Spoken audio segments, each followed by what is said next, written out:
All right, guys. Welcome to the Facetime Value Podcast, episode dos. Brandon, how was your weekend? Episode Trace. Episode two. That was episode 3.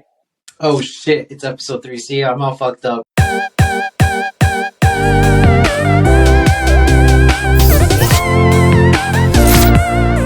But anyway, see, guys. After a hard weekend of work, you kind of get sidetracked with things. But it seems like Brandon's always on top of his game, right? I don't even have a high school diploma. I got a GED. Keep up, bro. Nowadays, you can learn everything online. Talk about nowadays. Did you hear about the Joe Biden thing and how he's trying to make the background check more thorough? Yeah. What do you think about it? I don't know much about it. I just read like a small article. But my thoughts on it is that I don't think it will do much of a change. I don't think that it will help the current situation when it comes to shootings that happen, right? In different places around the nation. Yeah, I just don't think it's going to remedy anything. I just think that it's just going to be the same thing, right? There's always going to be those people that show no symptoms of being malicious, and they're going to get their hands on a weapon, and they might use it for the good or for defending themselves or for the bad. What are your thoughts, Martian? Well, as a Martian, my question would be, to what aim are these, or is this an executive order? What's the rationale behind it? Why do you think he feels either A, now's the time to do it, or B, this is the specific thing we should be doing in order to combat gun violence in this country? He's trying to get votes in, right? He's trying to get reelected, and he's trying to, I guess, complete his promises and stuff before his term is up. So there's something, the motivation is behind that as well. Definitely behind that. Yeah, I think that's why. So it's all political to you? I think the majority, I would say over 50% of it is political, for sure. I'd say like 60% is political. Maybe the other 40% is goodwill. He actually thinks it's going to help in, in situations where the wrong person might get their hands on a weapon. You, what do you think? What do you think is the motive behind this? At this point in the game, I would 100% say it has to be political. I mean, I don't know how many more numbers we need to see published by the FBI or the CDC, how many anecdotal reports we get from the news, but the vast majority of these mass shooters, like if the whole point is to prevent mass shootings from occurring, then you have to start looking at the numbers, and the numbers say the vast majority of them pass background checks. Or in the case of people that are already committed on doing illegal activity, they're not going through the background check to get a gun anyway. They're getting their gun on the black market. So it becomes an irrelevant kind of talking point. Yeah, that is a...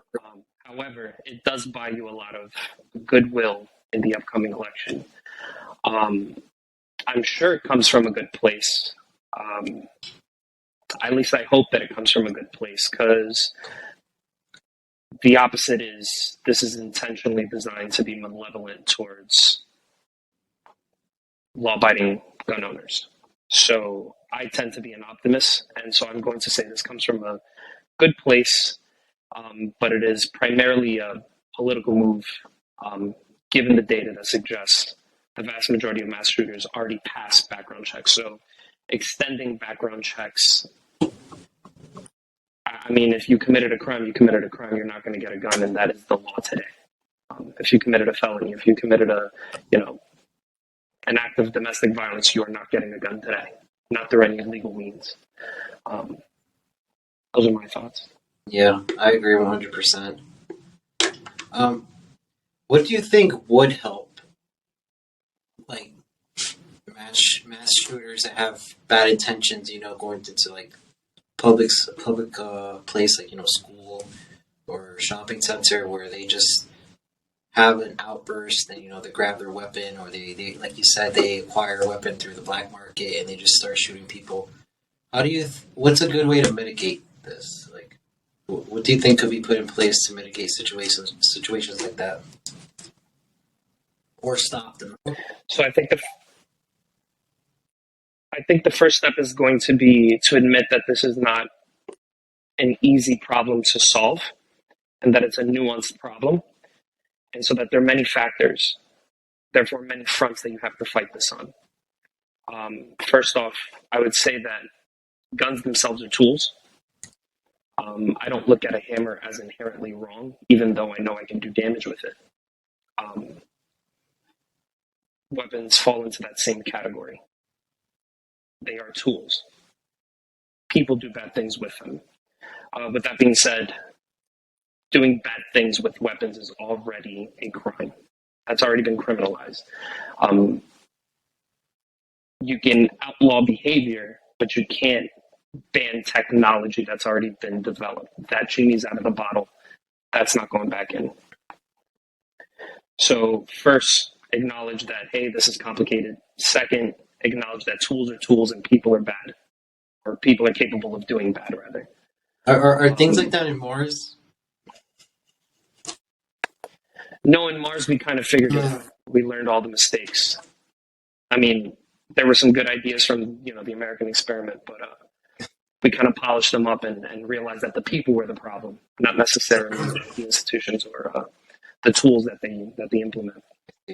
But I would also say that there's definitely the conversation of we need to address the mental health crisis that's going on. I mean, when you look at the gun violence numbers, I think these numbers are definitely outdated, but I think post 2016, there was a study that came out, I think something like 70% or 60. Let's call it 60. Let's be conservative and say 60% of all gun-related deaths were either suicide and or accidental. So that tells me there's a mental health problem and there's an education problem.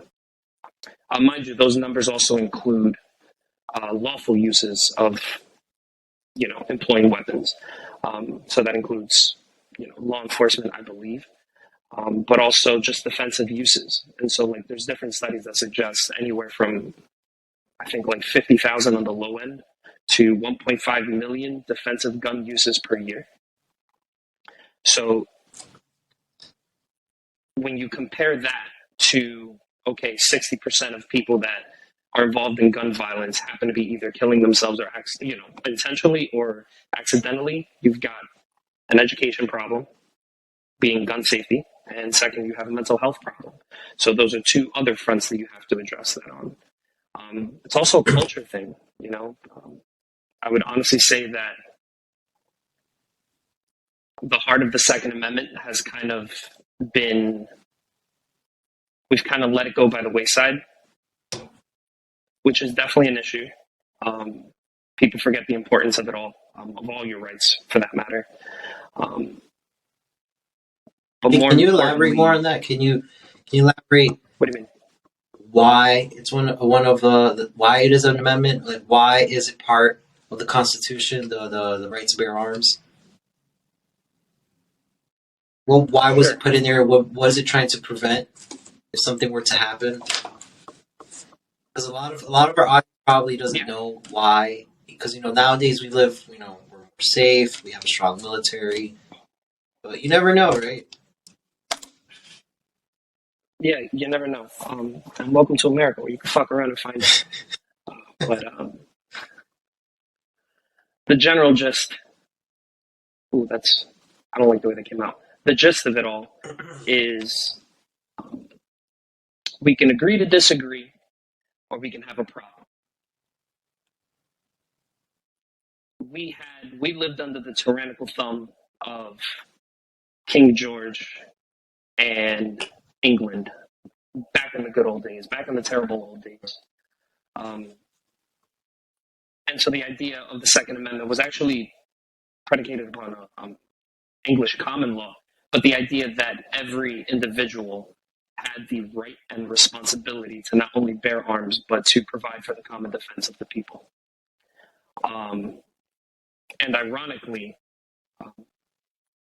one of the big jump off points for the American or for the war for American independence happened to be when the Brits came and attempted to ban, or if not ban, confiscate weapons that belonged to the general public. And we didn't like that. And so that's where shit kind of started kicking off. Anyway, so by the time that we established ourselves and we come up with the Constitution and then the Bill of Rights, I mean, the first law or the First Amendment in the Bill of Rights is the freedom to speak your mind and to think your own thoughts. The very second amendment is your ability to defend yourself. Like, they thought very highly of this, the founding fathers. What do you say to those that are like, but bro, that's what we have for cops. They're here to protect us. We don't need guns. We have them. Well, the whole point of the Second Amendment was to prevent against a tyrannical government. It wasn't necessarily to defend yourself against, another individual. It was the idea that any tyrannical power could come, either foreign or domestic, could come and potentially try to take away some of your other rights. But you can't do that if the population... I see. So what you're trying to say is that, God forbid in the future, if the government, which includes the, police, municipal, state, federal, tries to, backfire and try to, in some way, tyranny against the people and tries to force laws or, different things on the people will actually have the right or, would have the ability to defend themselves via a weapon. Yes. Some might argue that, we're already there and this is long overdue, but the reality is the Second Amendment doesn't give you the right to bear or doesn't give you the right to defend yourself. That is a natural right that you have as a human that's born on this earth. That's kind of what distinguishes us as Americans, that we believe we were born with unalienable rights. Among those is the ability to defend yourself. That's not up for debate. What the Second Amendment does is it enshrines it and it puts it on paper that says, hey, this is the one thing that we will not infringe upon. It's literally it's the only amendment in the Bill of Rights that says within the text, and shall not be infringed.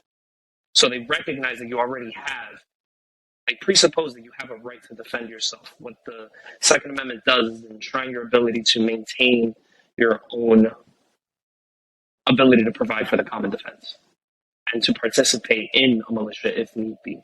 Back in the day, they weren't intended on having a continental, or not a continental, but a grandstanding army. That was kind of taboo. We only did that for the sake of war.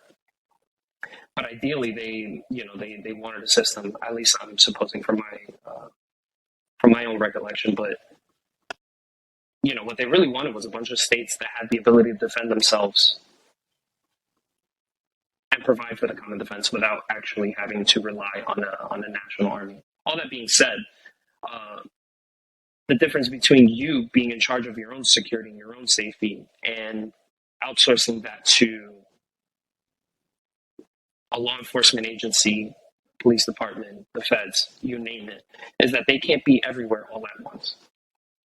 So if you were to take the whole tyrannical argument off the table and you were to just say, hey, just to provide some security for me and my family and for the well-being of others, police are outnumbered in this country. I don't even know the numbers, but it's a lot. There's not enough of them to go around. I live in an urban area on the East Coast. I'll tell you right now, I live within. Well, I have dual citizenship. We don't talk about that. I live within a 5-minute walk of a police station. But if I had to call the cops right now, they're not going to get here for at least 5 to 6. I have to now defend myself or the lives of my family or what have you for the next 6 minutes. Multiply that by the millions of people that live in an urban city. You just can't do it. So again, that kind of also goes with the culture aspect of like, we've kind of we've gotten away from the actual intention of what the Second Amendment was intended for. But with that also went a lot of the added benefits of being able to provide for your own defense, let alone the common defense. So. Yeah, so back to the solution. Have you thought, like, throughout your life, have you thought about, like, a solution of how we could, like, better manage any weapon? How do you make guns safe? Guns are already, I mean, let's make no mistake, guns are a tool, and they are designed to do damage. They're a destructive tool. They're not a constructive tool. With that being said, man, like, not securing our schools is a problem. It's a question of hard target versus soft target. What would you say, sorry to cut you off, but what would you say to those that are like, if we got rid of the guns, then we wouldn't have to worry about that. We wouldn't have to worry about having guns in school.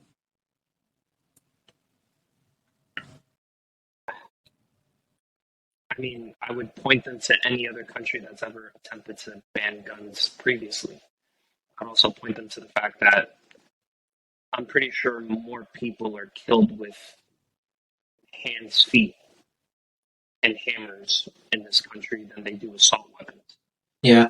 You know what? I think that's something we could probably do in the next episode, review some statistics, because I'm actually curious as how are other countries dealing with this situation, and based on the countries that do have guns that are banned, like how, like what's, like you mentioned, hands, feet, hammers.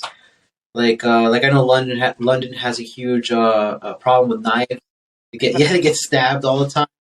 They have no guns, but you got to worry about getting stabbed. I mean, that's the reality of the world, which is there's always going to be people that are wanting to do harm to you. Your job is to defend yourself at all costs. You happen to be born in a country where we respect that right, and we don't. Well, put it this way: you even if you shoot somebody in self-defense, you're probably going to go to jail. But for the most part, you could be found not guilty, and you could be found, with just cause for employing that weapon. Yeah. But yeah, I would say banning guns is not going to be the solution here. Would you think that would? Do you think that would like cause like? I mean, there's already a black market for that. Would you think there'll be a huge demand now for the black market, and it'll just become something like like drugs? Like we made this illegal, and so like they'll just find a way through the black market. I mean, yeah, they'll try to find a way. Yeah. Where there's a will, there's a way. I hate to be cliche, but logistically speaking, I don't see a real world scenario where you could ban guns and eliminate guns from this population in specific. Let me not say anywhere else because I'm pretty sure it's happening elsewhere. But combined, I read this somewhere and I don't remember, but I think combined, federal government / all law enforcement agencies combined have a small arms collection of only about 1 million, whereas in civilian hands, guns outnumber people by a pretty good margin. Put it this way, there's at least as many guns in the hands of civilians as there are civilians. Not saying that every civilian has a gun, but the point is the numbers are, you're 400 to 1. So even if you were to pass a ban tomorrow, what are you going to do? volunteer a whole bunch of law enforcement agencies to go and conduct unconstitutional gun confiscations from door to door and hope that they all go home, in a country where that literally started off, or not started off, but it helped kick off the American Revolution.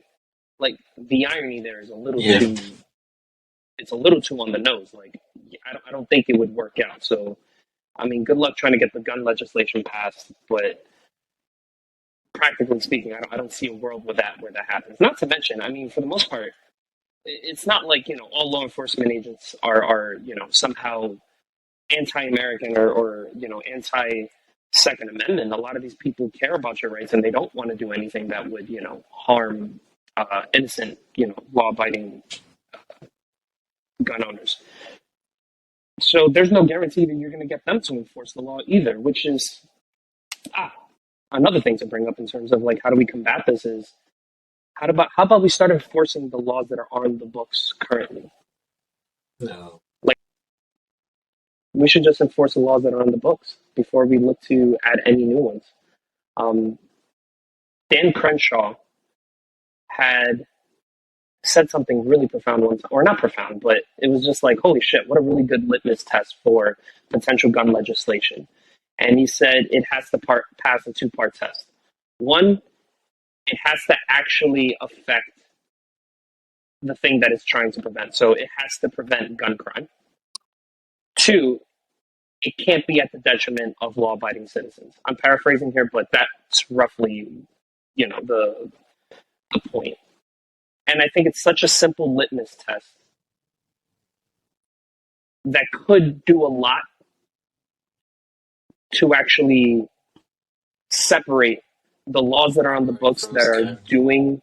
Reality is we already have a bunch of background checks, and they don't work. Is that to say that we shouldn't have background checks?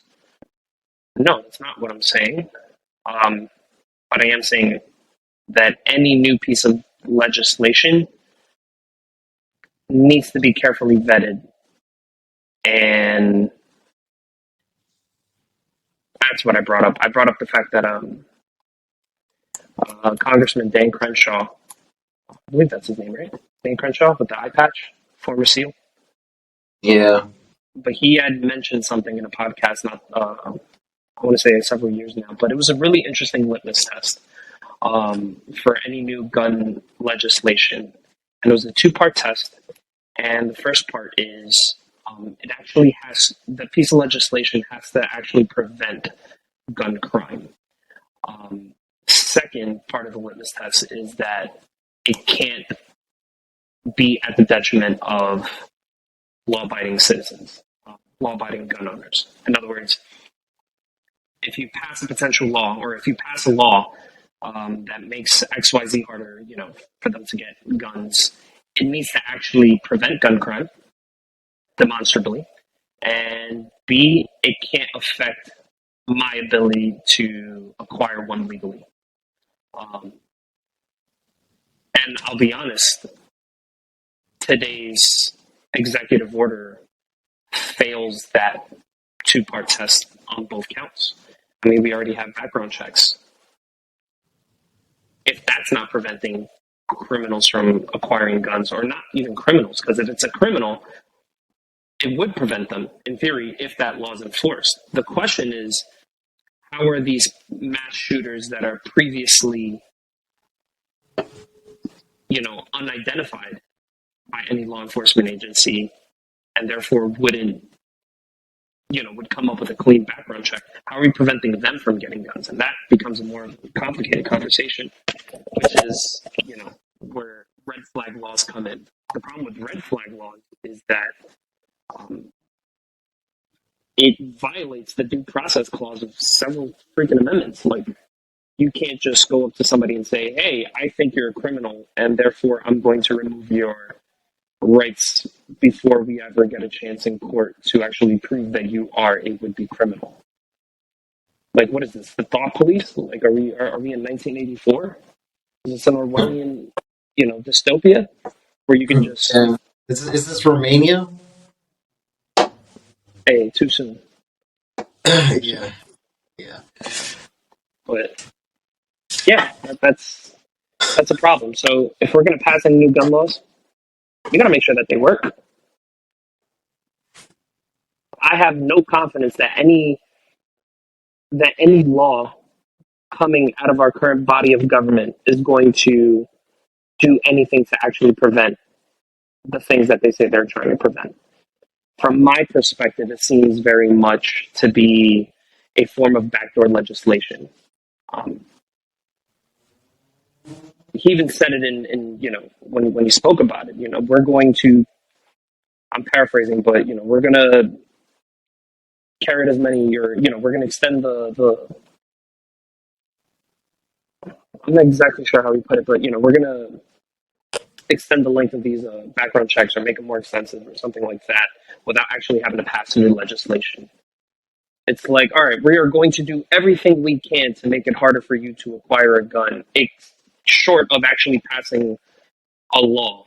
Because the law that you would then be trying to pass is probably going to be shot down by the Supreme Court because it's going to be clearly unconstitutional if your entire aim is to just get weapons out of the hands of individuals. It's going to be pretty clear cut. So instead, use your powers through executive order to try to improve the efficacy of background checks. I guess that's the aim. But none of those can be enforced without a national gun registry. We don't have that? It's unconstitutional. You can't have it. It's the one thing you can't have. It's not preventing certain agencies that will remain unnamed. Just kidding. The BAFTA. But there's already reports of this going on, and has been for a while. That they're unofficially trying to come up with a whole bunch of different, I guess, like data warehouses of gun transfers and purchases unofficially, and they're tagging them with all the correct data that if, let's say, one day we were to say, okay, you can now have a background gun registry, they don't have to now go back and reformat all the metadata. Like, it's already there. They're just currently not using it for those purposes. So it's like, I'm not buying that. But by doing something like passing an executive order, you're definitely laying the groundwork, and you're setting up the T-ball for somebody to another administration, or potentially him, in the next administration, Biden, that is, to pass further gun control. That may be quasi-unconstitutional. It's a little scary, if you ask me. Yeah.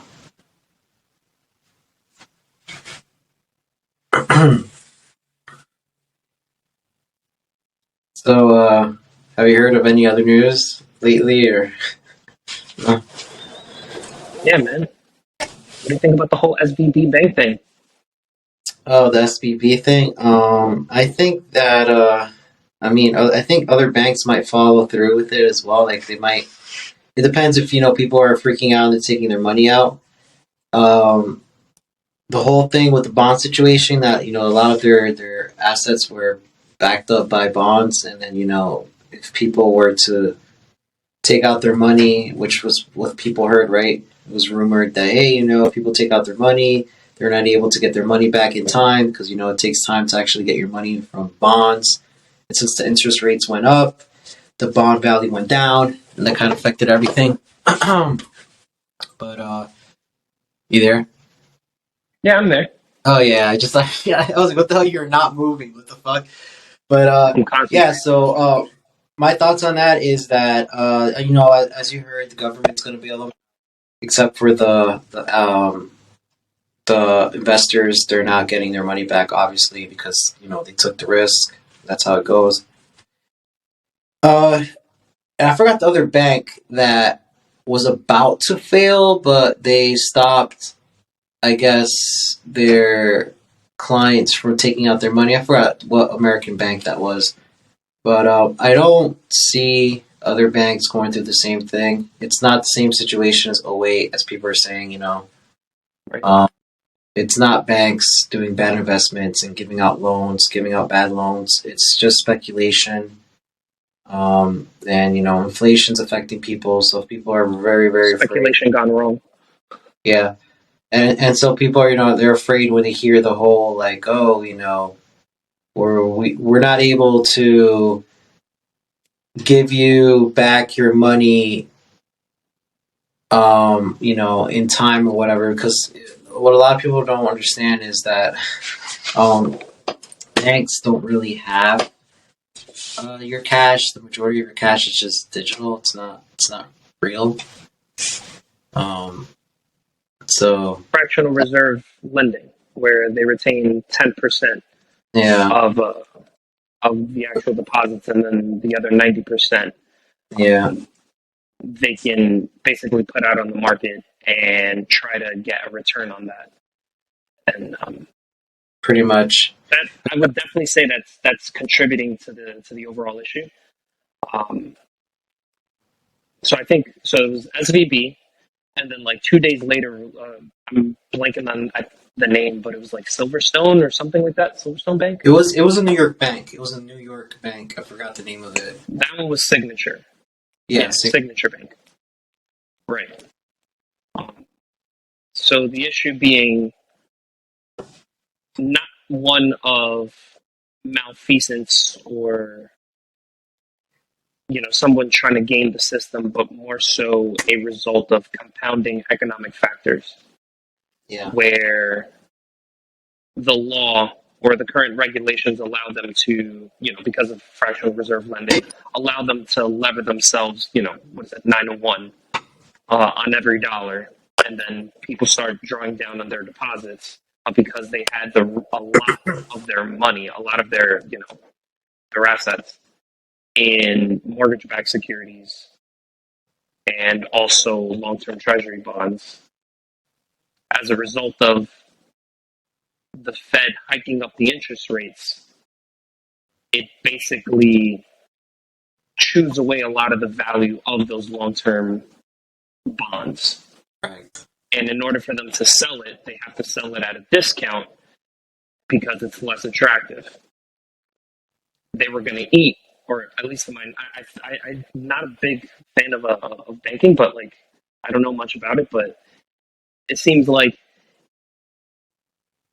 they could cover on the actual deposits. The problem was that they were eating too many losses by having to de-lever themselves from these mortgage-backed securities and these long-term treasury bonds.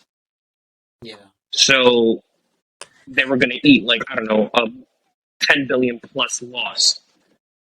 And because everybody in Silicon Valley is so well connected, everybody kind of shared the news and was like, hey, this looks kind of funny. And it kind of triggered a bank run. Yeah. And that's always the big fear, is a bank run. Like, it's the freaking 18 or 1900s. And it's the risk of contagion. It's the risk that, all right, well, then the next person is going to, run into this issue, or the next bank is going to run into this issue. And we have a cascading set of failures. And let's be honest, if that happens here, Lord knows what's going to happen across the globe. What the second and third order effects are of a banking collapse where we currently are in the economy here in America. Kind of scary.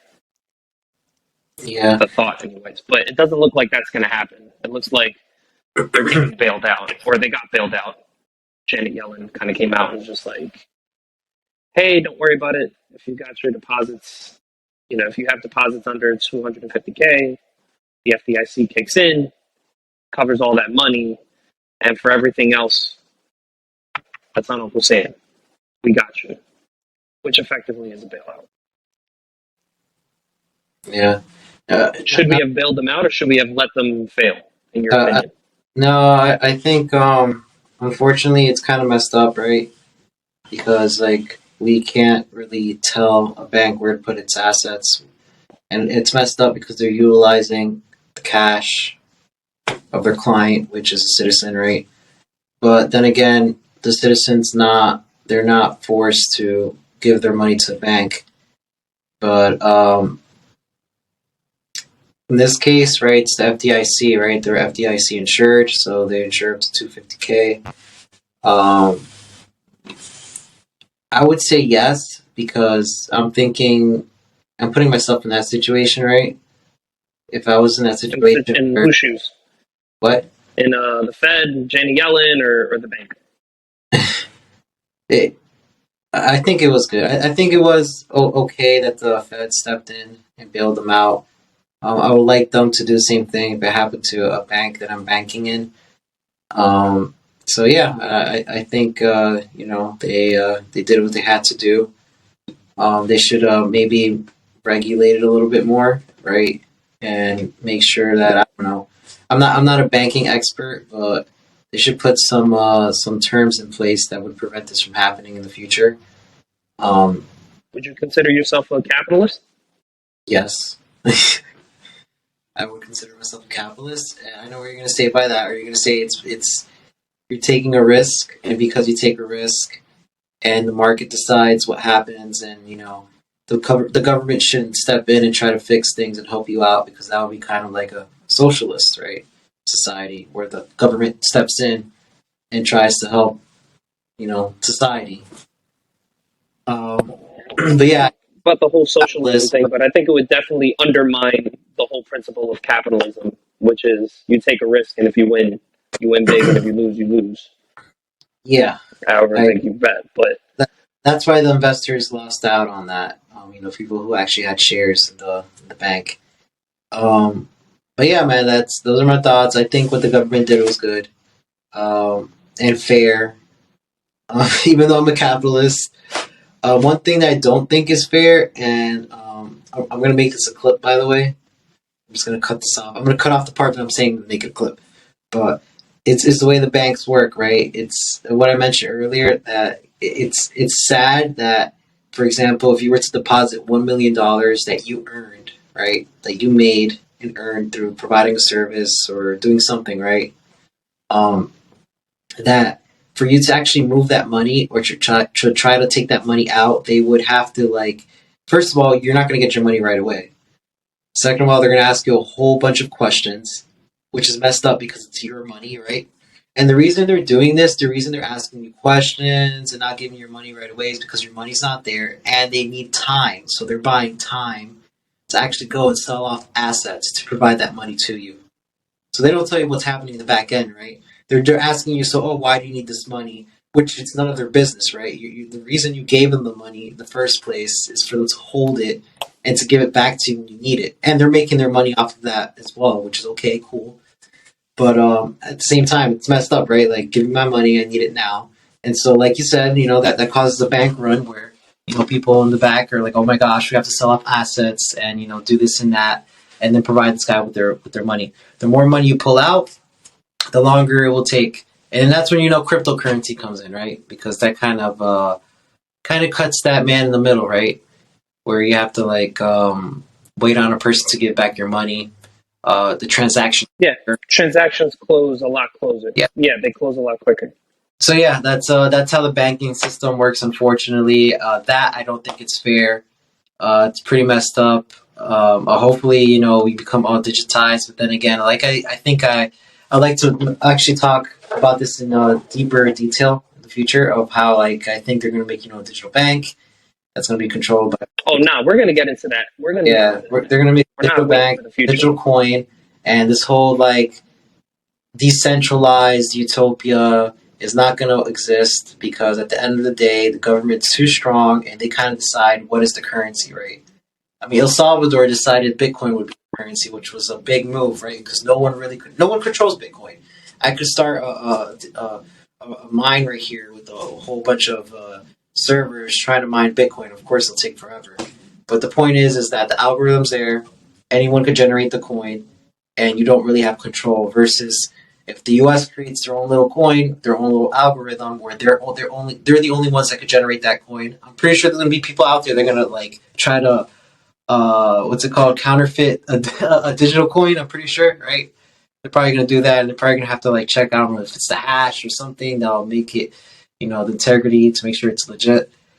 I don't know how security experts do this, right? So But yeah, man. I just wanted to touch upon that a little bit. I have to do a little bit more research, but guys, me and me and the Martian, we want to bring value to you guys, and we're doing due diligence to look more into that topic, right? Of crypto and moving forward, like what are the plans, if there's any plans that the government's looking into. I think they freaking damn. There's like an article I was reading that they're actually in the talks of creating a digital bank, but I don't know if it was a state. I forgot what state was talking about it. But anyway, I know that all the major traditional banks are talking about it, and I'm sure that the Federal Reserve is talking about it. But we'll do our research and we'll bring you more information. But yeah, those are my thoughts about uh, the SBC situation and the shitty banking system that we currently have. So guys, just make sure. I guess we'll wait until next. Yeah, so We'll wait until the next episode to give you my yeah, thoughts. so make sure whenever you do have money that you try to convert that money into something that has value, like us, because you can support us with the Like a podcast. subscribe. Soon we'll be coming out with with the paid service, on Patreon, with exclusive information. We'll give you, information on how you could do real estate or anything basically, that's out there. Yeah. How to get to Mars. Yeah, how to get to Mars, how to, yeah, pretty much that. Talk about Yeah, we're gonna do that part again. Did you? Yeah, I know, man. Did you hear about the I'm probably gonna cut that shit off. The whole do that again. Cut that whole thing. It's fine. Don't Yeah, worry. really? I thought it was pretty good. Yeah, cut all that shit out. No. Really? First of all, you didn't ask me how I feel about the whole Yeah. thing. So wait. So what are your thoughts about the current banking system and cryptocurrency, and where do you see us moving in the future? No, ask that question again. You want to ask me about the SVB situation? Yes. What's your thoughts on the SBB situation?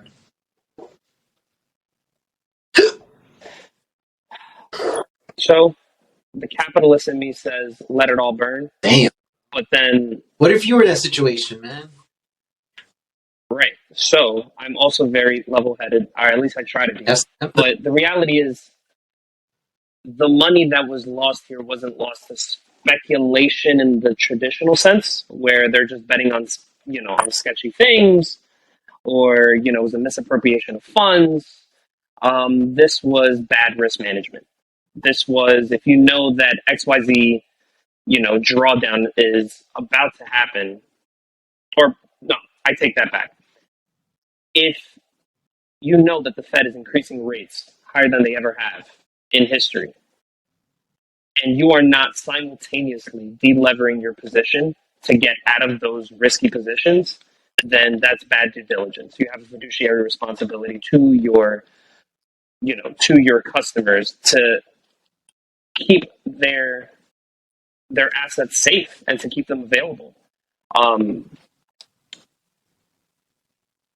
Aside from that, the money that was in SVB was mostly, or at least a large percentage of it, was from these small or startup companies, these new companies that were putting a lot of their money, just for operating costs. And so now they're in this situation where, the next big companies that are potentially in that pile may now have to close its doors, or may just not be able to provide payroll for next week. I want to get paid. And if I work at a startup company and I'm out here trying to, move mountains and do things that nobody's ever done before, but I don't know how to actually pay my employees, that puts me in a bind. There goes my reputation. There goes my company. There goes the entire industry. Think about all the innovative technologies that have come out as of late. Assume that even a significant, percentage, call it 10 to 15% of the market leaders in any of one of those industries, all of a sudden can't make payroll tomorrow. What does that do to that overall industry if they're the market leader? That might stall it for the next, 2 to 5 years. You have no idea. And so there's a a large risk of there's a large risk when it comes to these startup companies going bust because they are the tip of the spear in terms of innovation for this country. So it would behoove, the Treasury Department to go and bail them out if they have the chance. Even though it's kind of against the whole spirit of the capitalism, and if you take a risk, you lose risk. You lose out big. But I don't think these people were taking a risk. They were doing the right thing. They had their money. They had cash in the bank account. It just wasn't there when they needed it. I don't think those founders and operators and employees should be the ones to pay for it. So I'm on the side of I think they did the right thing in order to prevent the contagion. It was just shitty timing. We don't really want to be having this issue with all the other things going around right now. But nevertheless, how it is. Yeah.